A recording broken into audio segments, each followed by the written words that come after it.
Congue Junior de Jean-Christophe Cavalin aux éditions du Seuil. Alors Congue Junior, c'est peut-être l'un des romans les plus ardus de la sélection. Le lecteur suit un personnage qui s'appelle Lorenzo Kissler, c'est le narrateur, et il est convaincu d'être le petit-fils de King Kong.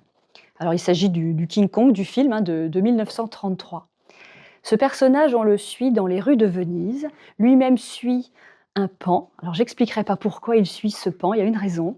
Et autour de lui, on a toute une constellation de personnages. Des personnages donc comme ce pan qui va devenir, au fil de la lecture, Master Peacock. On a le père Franco, Lucio, il y a aussi des anges à un moment donné. En fait, il convoque tous ces personnages dont on ne sait pas trop s'ils sont issus de son imagination ou si ce sont des personnages réels.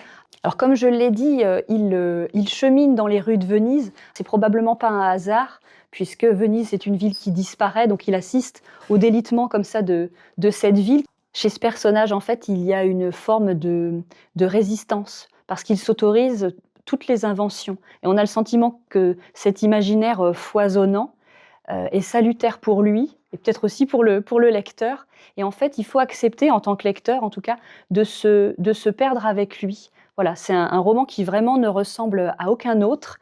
Il est très beau, il est aussi très drôle, ça il faut le dire. Et il mérite vraiment peut-être un petit effort au départ en tout cas.